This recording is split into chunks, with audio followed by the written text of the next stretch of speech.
The 1970s produced no shortage of cheap Australian cars. What they weren't supposed to produce was legends. 10 of them, counting down from 10 to 1. The one at the very top did something the established giants in this country never saw coming. That one's still ahead. Number 10. Holden HQ Kingswood, 1971 to 1974. Australia didn't just buy the HQ Kingswood, it absorbed it. The base model came with a 173 cubic inch straight six, a bench seat, vinyl floors, and a price a school teacher or a shift worker could realistically manage. But this wasn't a stopgap. It was the first completely new Holden body in more than 2 decades, built at Elizabeth in South Australia and Dandenong in Victoria, arriving at exactly the moment when Australian buyers were willing to reward genuine quality. The HQ came in so many forms: sedan, wagon, panel van, ute, hardtop, that the platform touched nearly every part of Australian life. Pick one up today and the doors clunk shut with a solidity that most modern small cars don't match. These were built with purpose, for people who expected them to last, and enough of them did. Every surviving HQ gets a second look at the servo. The next car took a different approach to earning that kind of loyalty, and it starts in Adelaide. Number 9. Chrysler VH Valiant, 1971 to 1973. The Valiant was always the third option in a country that had already chosen its 2 favorites. But the engineers at Chrysler Australia's Tonsley Park plant in Adelaide were quietly doing something that neither of those favourites had attempted: designing an engine on Australian soil, for Australian conditions, without borrowing its architecture from Detroit. The 245 cubic inch Hemi 6 was developed at Tonsley Park, tuned for the heat and the long distances that Australian roads demanded. Family buyers who chose the VH got durability, smooth torque, and competitive pricing, and most of them never thought much about what was underneath. That engine went on to power every significant Chrysler Australia product for years, including the Charger variants that followed. It outlasted the company that created it. Today, the VH sits quietly at the bottom end of the collector market, unassuming, undervalued, and carrying a piece of local engineering history that most people drive past without a second thought. If the VH's achievement was quiet, the next one found something considerably louder. Number 8. Ford XA Falcon, 1972 to 1973. Ford needed a proper reset, and the XA was it. New platform, new body, front disc brake standard across most of the range, and a starting price that kept it competitive with everything on the Australian market.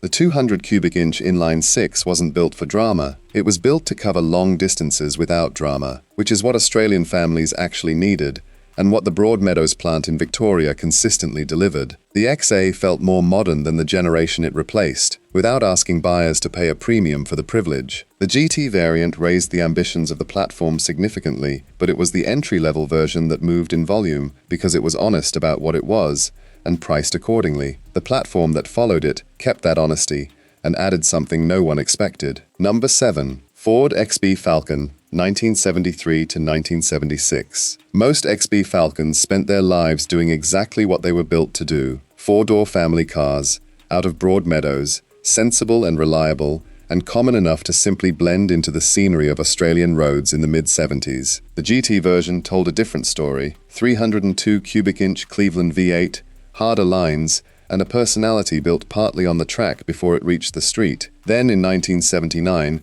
George Miller's Mad Max put a modified XB Falcon GT on screen as the Pursuit Special, and something changed about how the country thought about these cars. Ordinary XBs in family driveways became linked, by badge, by shape, by recognition, to something that had taken on a life beyond the showroom. A base 6-cylinder XB from 1974 is not the car from that film, but the association gave the entire model line a gravity that no marketing campaign could have manufactured. The next one found its legend somewhere less cinematic, but no less surprising. We're halfway through.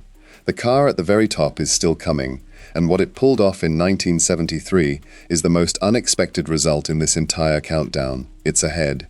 Number 6. Holden Gemini TE, 1975 to 1979. The Gemini arrived wearing no particular ambitions. Holden brought it to Australia on the Isuzu Gemini platform, fitted a 1.6-litre 4-cylinder engine, and sold it to buyers who needed cheap, reliable, everyday transport without a complicated decision. The base price was modest. The car was practical and uncomplicated. What wasn't in the brochure was what happened on circuit. In Group C touring car competition, The Gemini was a consistent surprise, fast, well-suited to the format, and repeatedly competitive against cars with considerably more power and reputation behind them. Street buyers got the sensible version. The racing version adjusted the general opinion of what a small, affordable Holden could actually do. The car just ahead had a similar split personality, only the distance between its two versions was considerably more extreme. Number 5. Chrysler Valiant Charger, 1971 to 1978. Start with the base Charger 265, an affordable Australian sports coupe, a 265 cubic inch Hemi 6, a body distinctive enough to look more expensive than it was,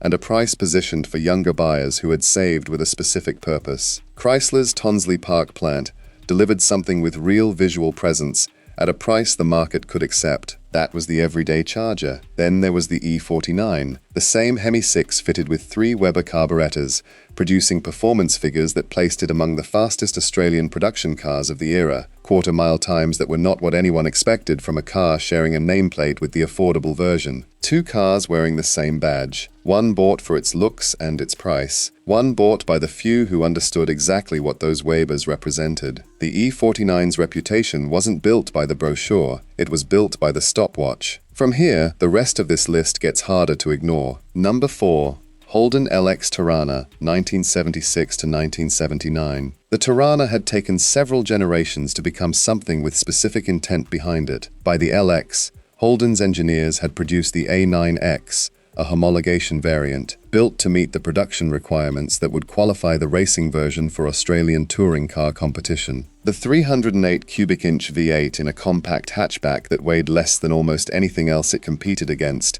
gave the A9X a meaningful advantage on circuit. The Holden dealer team ran these hard, and the results across Australian motorsport were consistent with what the car was capable of. On the street, the standard LX Torana looked unremarkable, a practical compact hatchback, nothing about its appearance suggesting what some of them actually were. The A9X sat within that lineup, identifiable to the few paying close attention. Today, a documented A9X commands prices that would have been unthinkable to anyone who bought one new. The car coming next found its rarity differently, through a limited run that time has made more significant with every passing year. Number 3. Chrysler CL Valiant, 1976 to 1978. Nobody announced this as the final chapter. Buyers who walked into Chrysler showrooms in 1976 or 1977 chose the CL the same way buyers had chosen Valiants for 15 years, on price, on reputation, on the 245 Hemi 6 that had proved its durability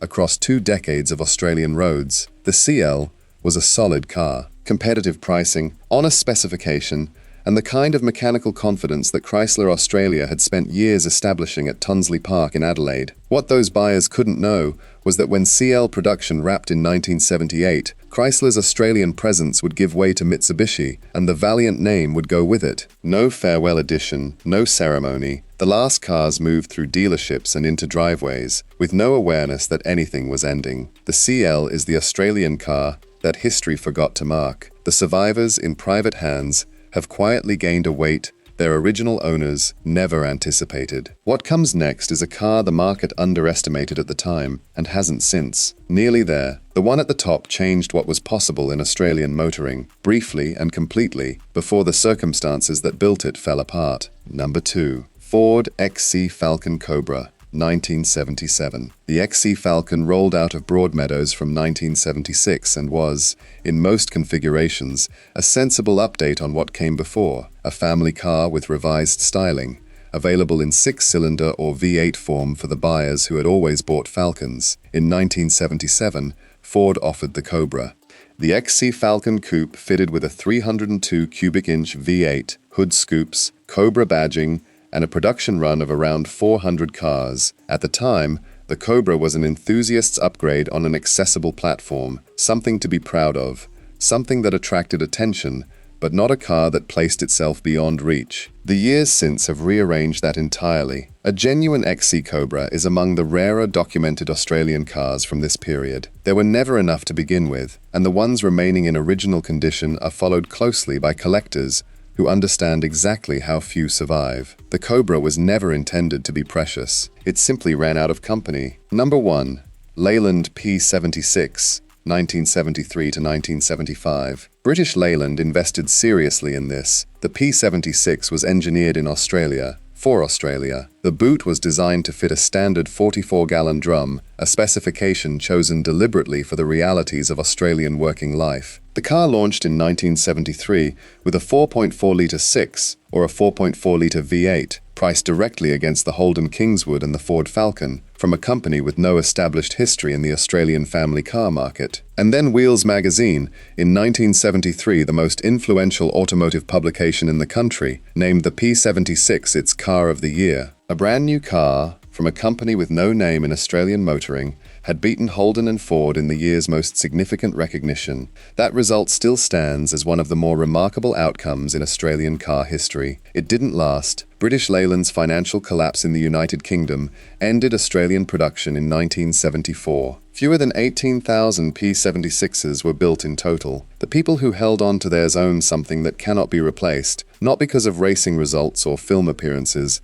but because the P76 was a genuine possibility for Australian motoring that won the argument once, briefly, and then ran out of road. These 10 cars were bought by ordinary people, making ordinary choices, staying within a budget, looking for the best value in a competitive market, needing something reliable to get the family through the week. None of them were purchased with any thought of posterity. The legends came later, from the driveways where these cars had been quietly maintained through decades when nobody else was paying attention. Which one would you want in the garage? Tell me in the comments. I read every one. And if this is the kind of story you come here for, a like and a subscribe to Sunburnt Chrome keeps them coming.